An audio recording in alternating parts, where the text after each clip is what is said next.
This is TreppWire Week in Review for week ending July 29th. I'm Martha Kocher with Trepp, a data modeling and analytics firm for the CMBS, commercial real estate, and CLO markets. I'm with Manus Clancy, Senior Managing Director, and Joe McBride, Head of CRE Finance. This week, the CDC recommends that vaccinated people resume masking when indoors, and more employers are delaying returns or requiring vaccinations or masks before letting workers return to their offices. But in comments this week, Fed Chair Powell played down the economic impact of the Delta variant surge. In economic news, second quarter GDP came in at 6.5% growth, up from last quarter, but a disappointing miss. And initial jobless claims were a miss as well. Manus, investors seemed more focused on digesting earnings reports this week. They sure were, and it was a good week for stocks and for earnings. The last number I saw from FactSet, which is a couple days old, had 80% of the S&P 500 beating expectations on earnings, which is a remarkably high number. The big tech stocks generally did pretty well. They weren't always rewarded for their performance. Google and Microsoft both did really well. Apple did really well, although their stock fell as a result of expectations being just sky high. Netflix disappointed, Facebook disappointed, and just a few minutes ago, Amazon came in and they missed on sales and their stock was off about 5% in the immediate aftermath. So kind of a mixed bag. I said it was a good week for the FANG stocks. I probably should amend that. It was a mixed week for them, but generally a good week overall with, on average, better than expected earnings. The major indexes moved up this week. There was low volatility. Solid week for borrowers as well, as interest rates stayed low. The 10-year is about 1.25% right now, which is terrific for people looking to borrow.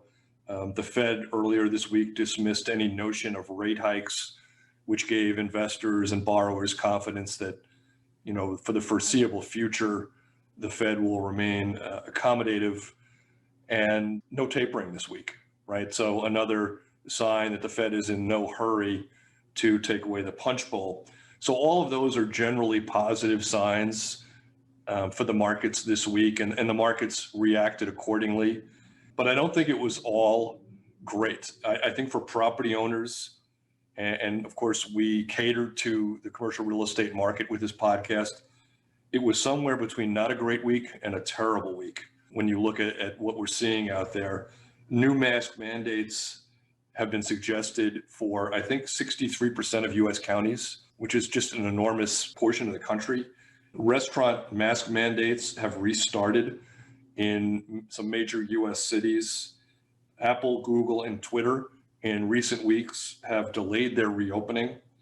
And now we have this thing where the teachers' unions are kind of hinting at either striking or not reporting, I guess it's kind of the same thing, if they don't get mask mandates in school. And now we know that some states have already outlawed mask mandates in school. So what you have is two trains hurtling at one another at 100 miles an hour. And what falls out of this? What falls out of this, if it doesn't kind of work its way out smoothly, is people can't go back to work. People don't go to restaurants. Restaurants and establishments that cater to office workers and so forth, go back to where they were 6 months ago with kind of limited opportunity to attract, customers. And that sounds kind of terrible. And it also sounds terrible for the office market too, right? If you're thinking it was going to be Labor Day and we were all going to be coming back and all of a sudden, it was going to be a kind of a normal setting. Office owners were going to see their buildings go from 20% occupied back to maybe 75 or 80. That now seems off the table. And, it just doesn't feel good. So Manus, thanks for covering every single thing that we were going to cover in the intro, but I have a few other items that I can throw in here and maybe some additional details. So yeah, you mentioned Twitter and Apple, and Twitter apparently, according to the New York Times, is closing their newly reopened offices in San Francisco and New York and indefinitely postponing other reopenings. So it's not just a month-long delay or anything like that, indefinitely postponing. Lyft postponed the date for their employees to return by 6 months. You mentioned the Apple mask mandate at all of its stores, Disney requiring masks again in Florida and California. We had that story in the Post today, the New York Post, about the Durst organization, which they said, get vaccinated by Labor Day or you're fired, which, we can have a conversation about the merits of that another day. But, you're right. I think we're heading for a very interesting time. We've got these plans in place to return to the office, and that we said this, right? We said this months ago. We said it's going to take courage from corporate leaders to say, hey, listen, we have to get back to work and we have to get back to some sense of normalcy. And there will be bumps along the way, and there will be increases when, when the fall hits or when something else changes. But like, there has to be a little bit of courage. You can't just keep waffling, I would say. So even like Morgan Stanley, Gorman, who's been really strong on getting back to the office, even he, I think, had something recently which said he had softened their stance a little bit because of all this Delta variant stuff. So, this is a mess when you think about it, and it's a mess on several levels, right? I think the narrative is that the people that are not getting vaccinated are in parts of the country that are reddish, right? They're in parts of the country that has resisted mandates right from the beginning, that have tried to get employees to come back to work, that have terminated the federal unemployment subsidy. And then there's everybody else, right? And it's kind of like a 50-50 mix right now. But I saw two interesting statistics this week, and I may not recite them perfectly, but they're going to be representative. One is that only 60% of healthcare workers have been vaccinated, and I believe only 45% of teachers have been vaccinated at this point. And when you marry that with the fact that the teachers' unions are already saying they're not going back without a mask mandate, you are looking at this really colossal issue out there that will have tentacles everywhere, right? If the teachers don't want to come back because the kids are not wearing masks, they won't come back. And if the parents don't want to send their kids back to places where their kids have to wear masks, they're going to need to homeschool or find other accommodations, right? And then they have to go back to their employers and say, I need an accommodation myself. And what are the employers going to do? Are they going to play hardball? Or are they going to say, you know what, we really have to soften this edict that we've given out there? And then all of a sudden, instead of maybe seeing, 80% of the workforce working 4 days a week, maybe those numbers are like 50% of the office is in place. And then what does that mean for the building owner? What does that mean for the restaurant owner? What does that mean for the coffee seller? It really, really is concerning right now. And the rubber will hit the road soon because, for most places in the North, it's Labor Day when people start going back to school. But in the South, it's, third week in August. And so it's really right around the corner. So in terms of your, some of those stats there and the reddish thing, I was watching Ted Lasso, season 2. Martha knows what I'm going to say here because she heard me say it in a meeting the other day. There's a line in it where Ted Lasso, who's this like eternal optimist, like nicest guy in the world, blah, blah, blah. He says, every person is a different person, right? So whether you're red or blue or in New York or Alabama or wherever you are, every person is a different person. So that's why I think, all this vaccine stuff and, mask stuff and everything else, like we like to generalize, I guess, right? Or it's the royal we, the media and Twitter and everyone else likes to generalize, but everyone has their own stuff going on, right? And everyone has their own, thoughts going into these types of decisions about schooling and masking and vaccination and blah, blah, blah. So, I don't like painting it with a broad brush, I guess. And I would say all of this is coming on the heels of what I would call an underwhelming rebound, right? People were saying 3 or 4 months ago that every night is New Year's Eve. We've brought up these quotes before. Every night is Mardi Gras. And while, bars and restaurants in New York feel full and there's no masks and people are mingling and it's largely back to normal, it doesn't feel like Mardi Gras, right? It doesn't feel like people are going out at 7 o'clock and they're still out at 2 o'clock in the morning, right? It seems like a modest bounce back. And if we follow a modest bounce back with kind of a meh reopening in September, I think that that's an issue. But to your point, Joe, I'm a different person before my first cup of coffee in the morning and a different person after my first cup of coffee. So sometimes, Aren't we it's all? not just by Same with the city or county. podcast. Before the podcast and after the podcast, totally different person. Yes. Aren't we all? So we kicked off talking about earnings, and a number of REITs had their earnings calls this week. We're going to start by looking at a few of them to see if it gives us some insight into what's happening in some property sectors, starting with Boston Properties. Yeah, sure. So Boston Properties, obviously the huge office real estate investment trust, mostly in major markets in the US.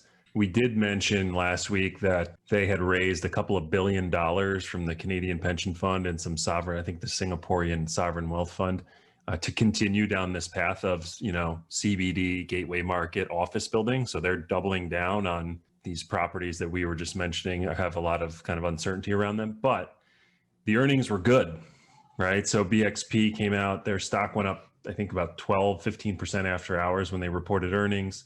Their FFO, funds from operations, exceeded estimates. Their revenues exceeded estimates. All things looked pretty good.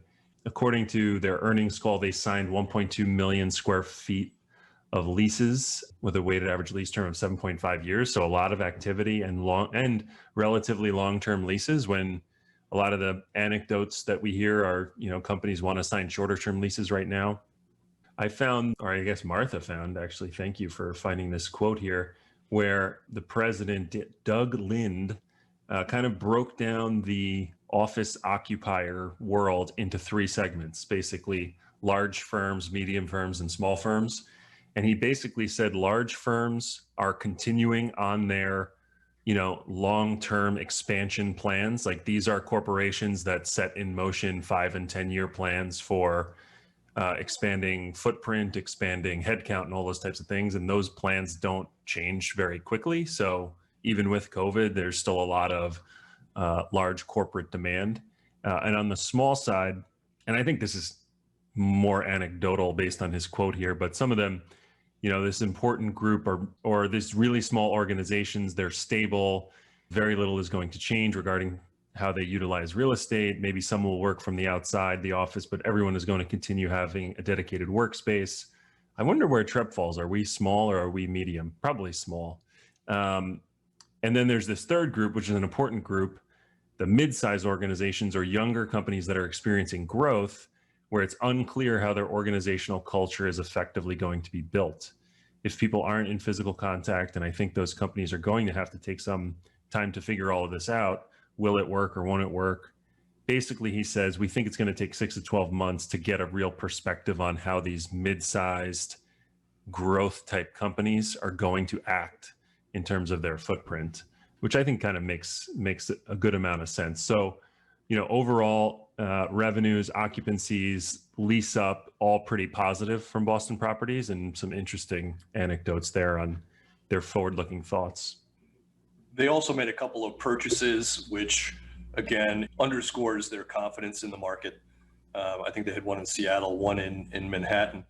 The one about Manhattan, you probably heard about it here first. This was an interesting one. They bought 360 Park Avenue South. We reported on this back in May in our daily market research that we send to commercial real estate pros every morning. The interesting thing about that purchase was that they were buying a fully vacated building that backed a 2007 CMBS loan. And for a while, people were concerned what was going to happen to this. It was going to be completely empty. I think it was at the end of this year. Boston Properties bought it. I think it's at a price that was slightly below what the asset was valued at in 2007.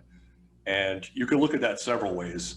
You could say, well, in 2007, assets were valued just extraordinarily too high, which is true in many cases. Or you could say Boston Properties is getting a real big, great deal here because they're getting it at a price that shows no appreciation over the last 14 years. So that was an interesting one. That was 360 Park Avenue South.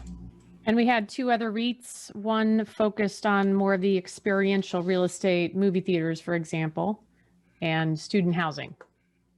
So we do our best to either listen to the calls or read the transcripts afterwards. So we won't touch on everything that happened this week. A lot of REITs came out with earnings, but we'll talk about a couple that we thought were interesting. One was EPR Properties. They are an entertainment-based REIT. They missed on earnings by a considerable margin, but their earnings call revealed some very positive trends in our opinion. They did note that 99% of their theaters were open as of the middle of July. They said March's box office was the first time the box office exceeded $100 million in a month since March of 2020. It jumped to $190 million in April, $209 million in May, and they anticipated July's box office would finish at over $500 million, a 25% increase over June. So things there seem to be trending in the right direction. And of course, movie theaters have been an area that we've been very concerned about for a long time. How would they come back? What would they look like? We had Darren King do an extensive piece during one of our podcasts over the last 6 weeks where he talked about how important movie theaters were to malls. So this was a positive vibe coming out of this call. Let's call it that way, even though they missed on earnings. The other one that we'll talk about is American Campus Communities. This was one of our, I would say, our worst calls when it comes to the CRE market over the last year, in particular for me. I thought student housing would really be punished over the last year with low occupancy, kids not going back to school because of COVID. Prior to this COVID, there had been a lot of building of student housing, so inventory was becoming a problem. It turns out that I couldn't have been more wrong. Student housing held up really well over the last year, low delinquencies, low defaults, really outperformed by any measure. It's just like college, Menace. Expectations. Ain't no refunds, ain't no discounts, ain't no fooling around. Student housing. I was going to quote a different lyric, but I'll save that for another time. So here's some of the stuff they had from this time. Strong rental revenue growth, up more than 5%. The occupancy range, last year it was about 91% occupancy across their portfolio. They're expecting 92 to 94% on average per occupied bed, growing from 3 to 3.5% next year.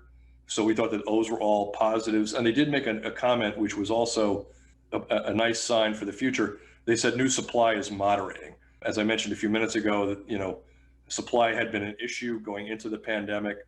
They said they're starting to see supply moderate, and that should be bullish for their performance over the next couple of years. So revenues up, occupancy up, and supply, slowing down. So terrific.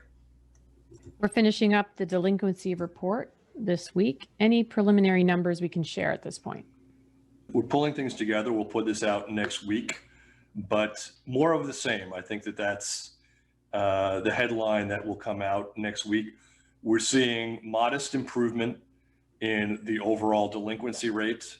As our listeners know, we saw huge spikes at the beginning of the pandemic, followed by really impressive declines between July and about March, give or take.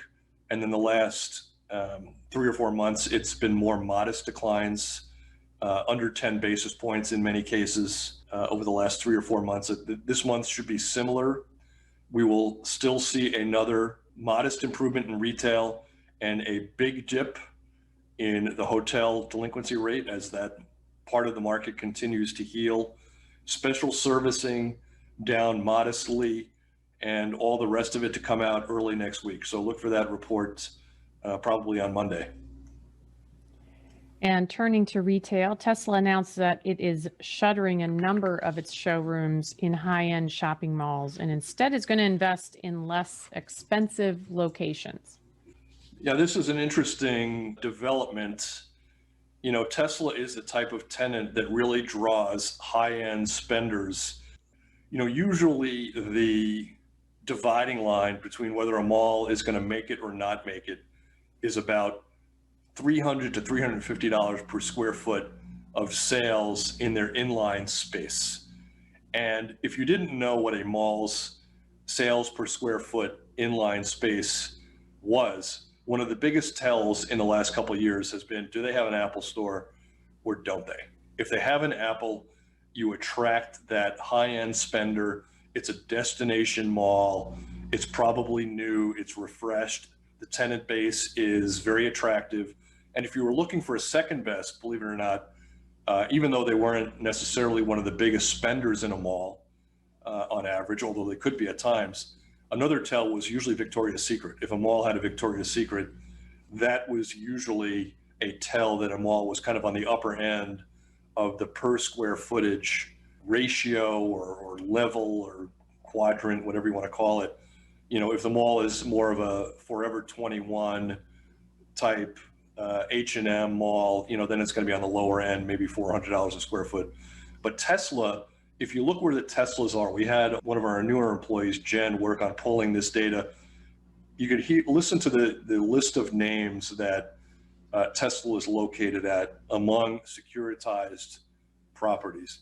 Scottsdale Fashion Square Mall in Arizona, Del Amo Fashion Center, Torrance, California, Santa Monica Place, Park Meadows, Lone Tree, Colorado, Christiana, Aventura Mall in Florida, St. John's Town Center, the Ala Moana, Westfield Montgomery Mall, Houston Galleria, the Westchester in White Plains, Garden State Plaza. These are the kind of places that back hundreds of millions of dollars in CMBS debt. And this is not to say that these closings will result in these loans going into default. In no way, shape, or form are we saying that, but it is a sign. It's a nick, right? They love having the high-end, high-profile, new age tenant in there, and to lose that is just one less reason to go to the mall. So you mentioned attractive tenants. There were some attractive customers at the Westchester today. Me and my daughter had to make my daughter being the most attractive 7-month-old, the cutest baby of all time, just an FYI, no bias there. We had to make a last ditch in between Zoom meeting sprint to the Westchester Mall for my wife and I's anniversary, which is tomorrow. So, you know, I didn't do my due diligence early enough, but you just make up for that on the spend side, I think. And if you want to talk about sales per square foot, when a Lululemon, I think is the new Victoria's Secret. The Lululemon means there's somebody going in there and spending $140 on stretchy cloth. Like that's telling you there's some serious price per square foot there. I have to say, I'm disappointed. I thought you were going to run in and say you were getting your wife a Tesla. I thought that before the showroom closed. I'd rather get the electric F-150. I think it'll probably work better. Yeah, is your wife a 150 type? I don't think she could reach. I'm not seeing that, I but don't think she could get into that. She'd need a ladder to get into it. deal of the week, and we're on the subject of retail, which is your deal this week. Yes, usually we leave this for the stirring final conclusion of our podcast, if people stick around that long. The deal of the week this week, JLL Capital Markets brokered the sale of Stonebridge Square. That's 160,000 square foot regional power center in Roswell, Georgia. JLL represented the seller, which was an affiliate of RCG Ventures. Saglo Development Corporation of Miami acquired the asset. Why do we like this one? We like this one because it's not the kind of thing that has necessarily been selling in bulk during the pandemic. A lot of what we've seen in the retail space has been that grocery anchored sale. This is part of that market that really has surprised to the upside over the last 12 months. Non-essentials, in this case, anchored by Kohl's and Michael's. As we said in the beginning of the pandemic, we thought that this kind of property would struggle. Who would need to buy corporate casual during the pandemic? Yet this part of the market has held up extraordinarily well over the last year. And here we have more evidence of that with this Stonebridge Square sale. Let me give some credit where credit is due. JLL Capital Markets was represented by Senior Managing Director Jim Hamilton, Senior Director Brad Buchanan, and Associate Andrew Kahn. So kudos to them for getting this over the finish line. And turning to office, it sounds as if the General Services Administration is looking for ways to support teleworking and driving down the demand for office space. This is scary. Joe pulled out some data on this several months ago about how big the GSA is in the office space. In this particular article, which comes from the Federal News Network, the GSA manages about 371 million square feet across 9,000 different locations. And 1,700 of these properties are owned and the rest are leased. So this is a big deal, right? How quickly they can pull this off, whether it becomes real or not, nothing coming out of Washington seems to happen, even at the speed of, a 1988 K car. But if they were able to kind of really make this a priority and drive down their space by allowing people to telework, which is what this particular article talks about, it would have an impact on office demand in some major U.S. cities and some non-major U.S. cities. So this is something to really watch. My gut says that this is a slow motion, maybe even a very, very slow motion train wreck for office owners, something that, may take 10 to 20 years to play out, but it is something to keep an eye on, especially for big office parcels that have lease expirations, let's say in the next 24 months. Yeah, so GSA is, I think, the largest office tenant behind CMBS at this point. So yeah, but I agree with you. I just had this vision of dealing with somebody at the DMV through Zoom, but I have a feeling they wouldn't even use Zoom. They would use like Skype or WebEx or something that was built, 20 years ago that doesn't really work very well. So I can't imagine that these people are going to be able to figure all of this stuff out in any sort of accelerated fashion. But I will say that there is an element here of these types of buildings.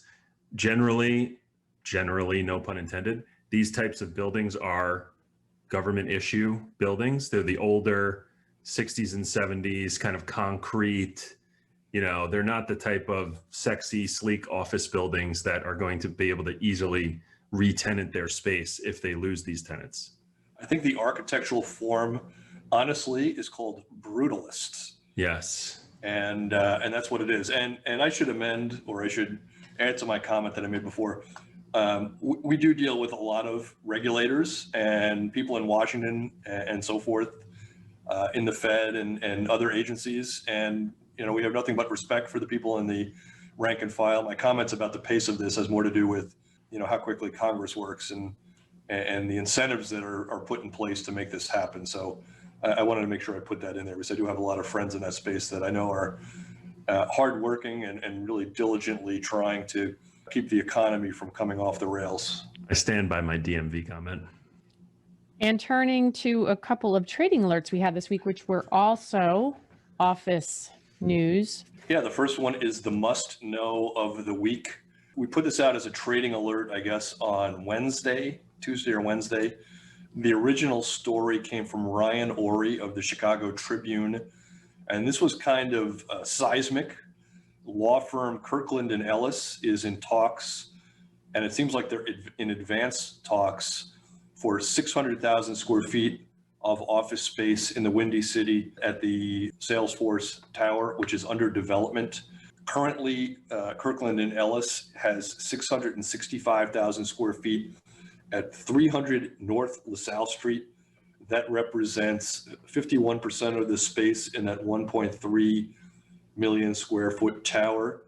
So why is this the must know of the week? It's must know for two reasons. The first reason is that if you are a broker of space in Chicago, Chicago has already been heavily hit with sublet space, new development, banks moving from one place to another. There's a lot of space available there.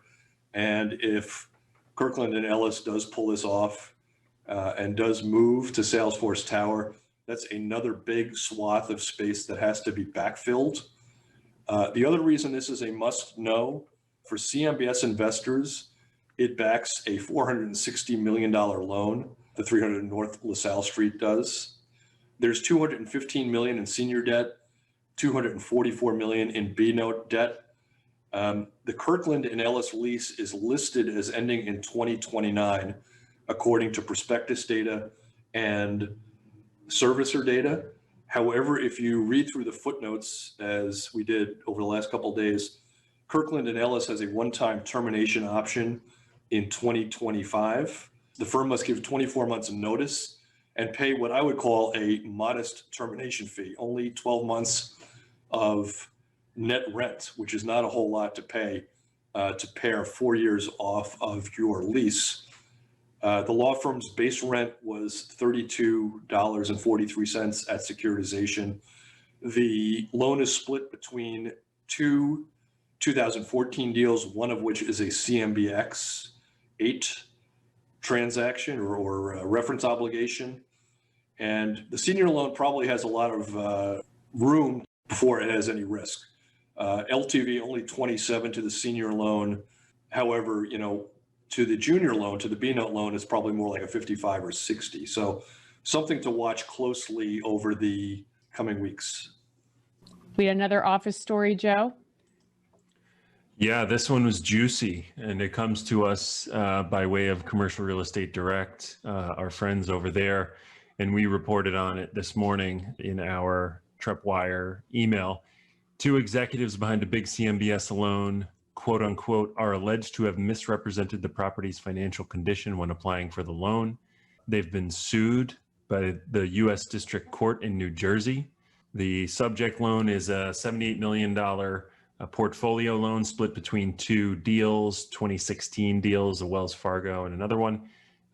It's the Regent portfolio, which is backed by, looks like 13 office or 12 office properties and one what they call industrial property across almost all New Jersey, one in Florida and one in actually Mount Kisco, not too far from where I am right here. So we have to keep our eye on what happens with that particular loan. It makes up 10% of the Wells Fargo deal and a much smaller percentage of the other deal that it's in. It had been valued at $131 million in 2016. There's not a new appraisal on the property yet, but given what we're seeing in this story, which there is a quote from a CMBS investor which said the loan likely will take massive losses. It's just one that we should keep our eye on.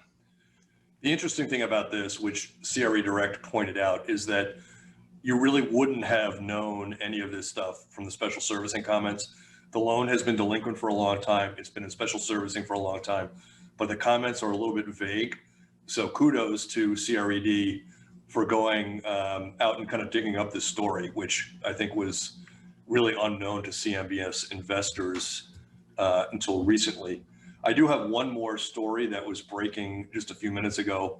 This should be in tomorrow's New York Post. It's on their website already. It comes from Steve Cuozzo. The New York Post, of which I am a really faithful reader. I love their sports section, second to none in New York, also known famously for its front page headlines, which are usually hilarious or often hilarious, and also its page 6 celebrity following. But they do also have a really nice commercial real estate team. Steve Cuozzo and Lois Weiss both cover the market quite well in New York. And Steve put out a piece just a few moments ago that said law firm Fried Frank has renewed its lease at One New York Plaza. This is really quite a great story for New York. Fried Frank is in Lower Manhattan at One New York Plaza. People have wondered how well Lower Manhattan would rebound from the pandemic, especially because almost everybody that goes to Lower Manhattan has to take a subway to get there. So if you're commuting from outer boroughs or from Westchester or New Jersey or Long Island, you have to take a subway and a commuter rail. which could be daunting for people in the time of the pandemic. So them reing up for 400,000 square feet is a nice win for Lower Manhattan. One New York Plaza backs a big 2020 single asset deal.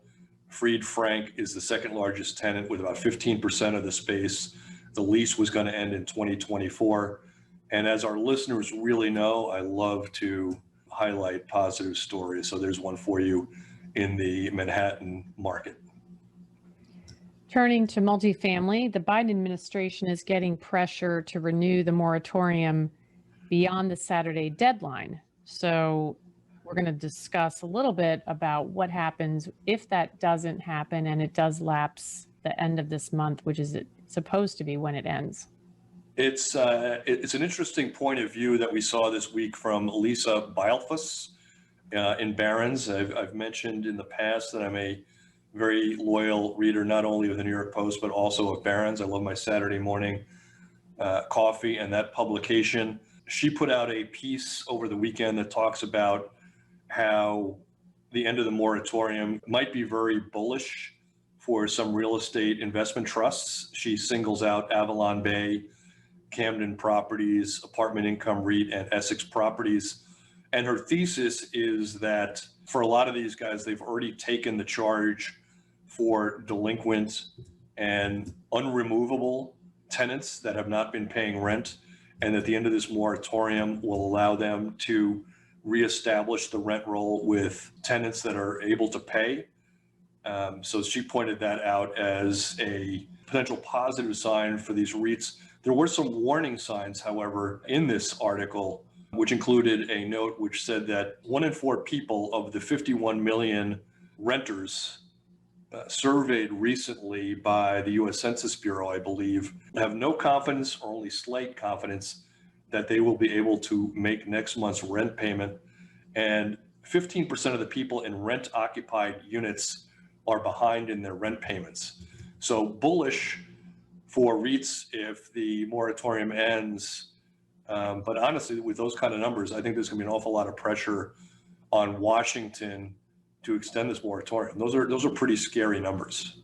Well, I think there are a couple things to mention, and I don't know if this particular fact was mentioned in that article. I know the article you're talking about, it was a good one, or if it was something I read, maybe it was like Bill McBride, who's a big kind of economist housing guy online that I follow, no relation, that rental growth usually lags home price growth by 12 to 18 months, something like that. So we've had this incredible run up in housing prices over the last 6 months or so. So that is a bullish indicator for multifamily rent in general. And then this concept of, I've got some percentage of tenants that are not paying and I have not been able to evict them.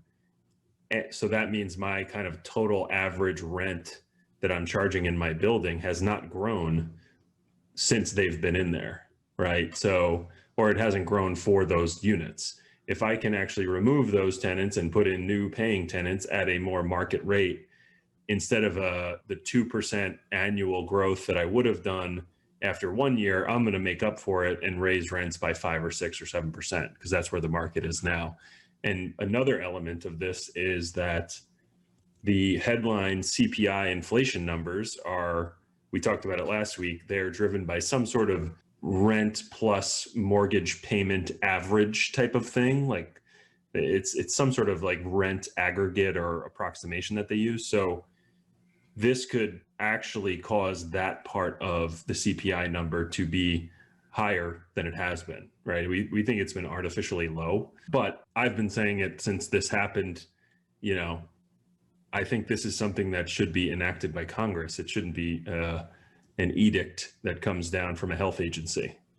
Well, now it has to, right? We had the Supreme Court ruling last month that said the CDC was basically out of bounds. I guess they said they were not going to overrule the CDC because the moratorium was about to end. Yeah. But the administration has taken the position that the CDC can't do this again. So by the Biden administration, and Biden himself, I believe, was lobbying Congress today to extend it.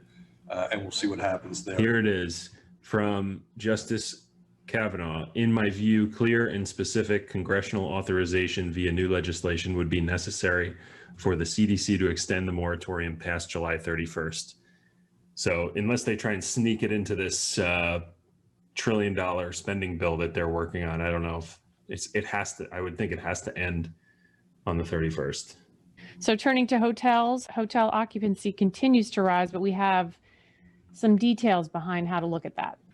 We're giving the trifecta this week to Barron's. They had some interesting stories on the hotel, or an interesting story on the recovery, I should say, and what that looks like for hotels and for airlines. It was a headline story, and for cruise ships and so forth. But the part about hotels really struck me, and I'll pull out a short segment on what they talked about. They said earlier in July, Tuesday and Wednesday hotel occupancy in the U.S. averaged about 63%. That was up almost 10 points from 2 months earlier. That data comes from Raymond James and STR. And the piece notes that that's usually a reflection of business travel demand ticking up. But if you scratch beneath the surface and look a little bit closer, what they point out is that the midweek hotel demand in places like San Diego, Miami, Tampa, and Orlando have really ticked up. And they suspect that that's being driven by leisure travel. But if you look at places like New York, Chicago, and San Francisco, there hasn't been that kind of bump. So this is consistent with what we had been suggesting for many, many episodes, that leisure will come in much stronger than office in terms of business travel lagging leisure travel. And I think that you have to double down on that thesis now with what we said at the top of the podcast, that this Delta variant is slowing down people coming back to the office. People are taking more precautions. I think that this is going to take a bite out of the recovery from business travel, certainly, and perhaps even multifamily rebounding occupancy in major U.S. cities. In the TreppWire research this week, as you know, we go from Phoenix, Arizona, all the way to Tacoma, Philadelphia, Atlanta, LA. If you can tell us which pop song that came from via Twitter, we'll send you a t-shirt. Looking for stories about the hotel market. We'll talk about two very quickly that we highlighted this week. The Hilton Suites Chicago Magnificent Mile, that backs a $70 million CMBS loan. In the past, the borrower and the special servicer were talking modification and accommodation.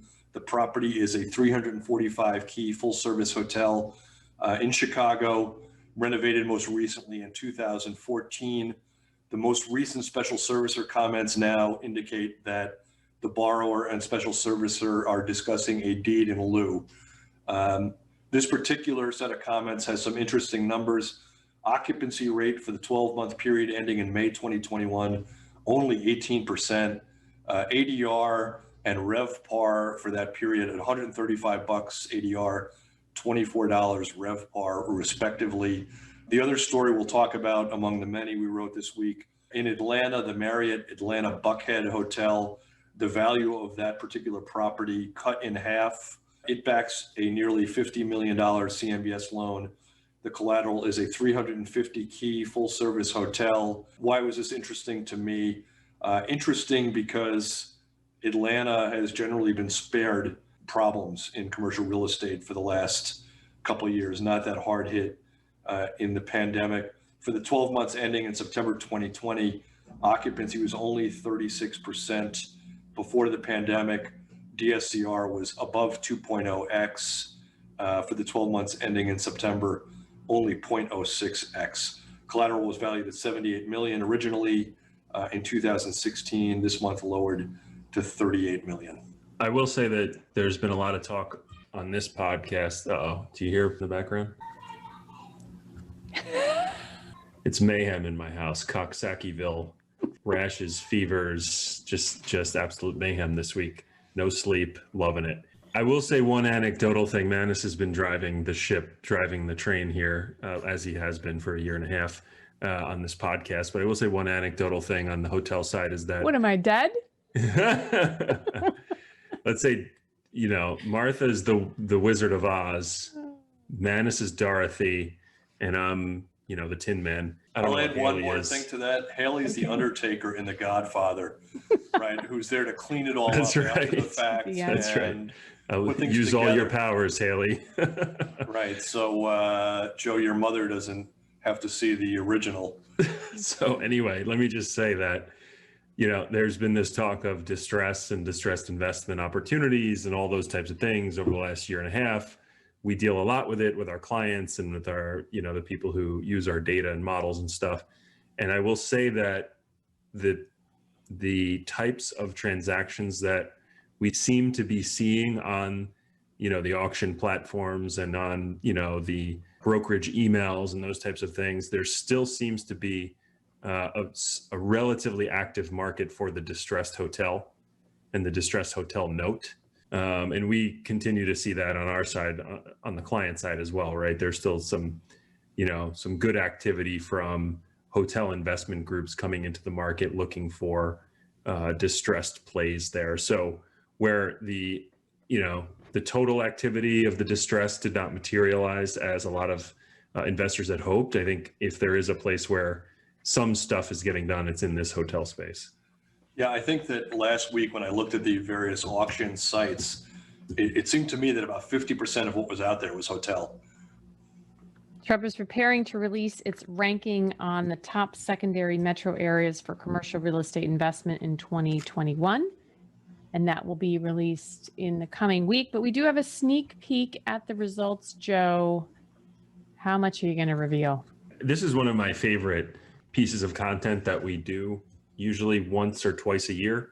I remember an old colleague of ours, Karina, back in the day. There's no chance she listens to this podcast. She's moved on to more fun things than CMBS. But, we created this kind of concept of melding together delinquencies, NOIs, occupancies, issuance, and a bunch of other things for all of these different markets and then ranking them.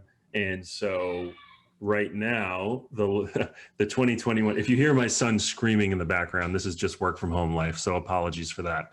So right now, a couple of the interesting moves is that Austin is not number one, where it has been for the last year or two. It's further down the list.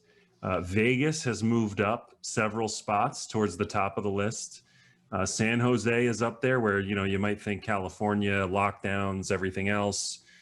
California is still California, and there's still a lot of economic activity there. So a lot of action in terms of commercial real estate. Then you've got, the places you would expect, Charlotte, Nashville, Denver on this list. So I don't want to give away too much, but I do like this piece. It gives a good flavor of, we talk about the big markets a lot, and this is a good flavor of the secondary. Maybe we should do tertiary next.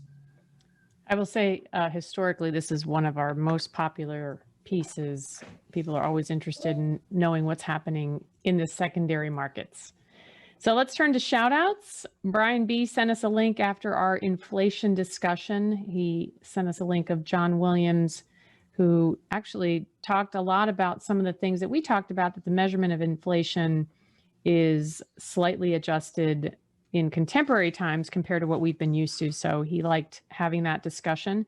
Stacy Stack shared Trepp news from Globe Street, and we were mentioned in one of their panels, and we weren't even there, I believe. Deborah M., thank you, Deborah, for saying the podcast is a must. And she remembered that I'm on this podcast, Joe. So thank you, Deborah, for giving me a shout out.